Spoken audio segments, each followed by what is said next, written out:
तो क्लाइंट से पेमेंट करा लिया और उनके माल को ही फोड़ दिया, जिसके चक्कर में अपने हाथ पैर भी तोड़ लिए, पर उसके बाद भी इतने अच्छे से हैंडल किया ना। स्वागत है आपका डे-टू-डे जर्नी में, जहाँ आज की शुरुआत होती है एक टफ डिसीजन से कि कल एग्जाम है। आज दोपहर तक मैं अपना सारा पोर्शन कंप्लीट कर दूंगी और दूसरा सब्जेक्ट शुरू कर दूंगी। और गेस व्हाट, मैं वो कर भी रही होती हूँ, पर तभी एक कस्टमर आ जाते हैं जिनके 1 घंटे हैंडल करने के बाद डील डन हो जाती है। वैसे इन्हें चाहिए था डैमेज पीस, इसलिए मैं आ गई गोडाउन में इनके मटेरियल को भेजने, पर तभी एक और कस्टमर आ जाते हैं जिनको हैंडल करने के बाद मैं फिर से आ जाती हूँ गोडाउन में। पर इसके बाद जो हुआ वो मेरे साथ कभी नहीं हुआ था। तो मैं बाहुबली लड़की पत्थर को तो नहीं उठा सकती थी करके थोड़ा खिसका कर देख रही थी, पर सारे पत्थर मेरे ऊपर गिर गए। और फिर होना क्या था, मेरा खून पत्थरों पे गिर रहा था। एंड द वर्स्ट पार्ट, ये वही पत्थर थे जिसके लिए पार्टी सुबह पेमेंट कर गई थी। अब मैं उन पत्थरों को उठा कर देख रही थी कहीं फूट तो नहीं गए। पर तभी एक और कस्टमर आ जाते जिनको मैं हैंडल कर ही रही थी, पर मेरा हाथ मेरा साथ ही नहीं दे रहे थे और मेरा पैर तो मुझे सहारा भी नहीं दे रहा था। पर फिर मैंने अपनी उंगली मोड़ी और पैर को सीधा किया और पार्टी हैंडल करने लगी। पर तभी एक कॉल आता है। Okay, I will check with my friend. और जैसे इस पार्टी को मैं हैंडल कर रही थी, सुबह की पार्टी माल लेने आ गई। मुझे यही नहीं पता कि इनका माल जिंदा है या मलबा बन चुका है। पर मित्रों, टेंशन लेने की बात नहीं है, क्योंकि जिनका डैमेज माल था ना वो सही था, पर जो अच्छा वाला माल था वो डैमेज हो चुका था। तो फिर क्या इनका माल जल्दी से लोड कराया और भेज दिया। तो फिर कहीं जा करके मैंने अपने जख्म पे मलम लगाया। अब गंदा जल रहा है तो ठीक है।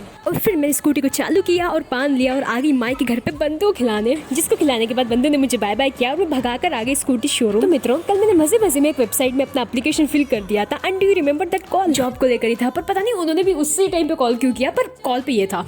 If there is any opportunity, remote opportunity, basically हम दोनों के बीच में कुछ लोकेशन का मैचअप नहीं हुआ। पर आज दिन भर इतना सब कुछ हुआ कि मैं पढ़ाई के बारे में भूल ही गई। और जैसे घर पहुंची, बंदो आई हुई थी, उसके साथ फिर से खेलने के बाद मैं 11 बजे हल्दी का दूध लेकर फाइनल एग्जाम की प्रिपरेशन के लिए बैठ जाती हूँ। तो अब आपको इसके बारे में पता चल गया।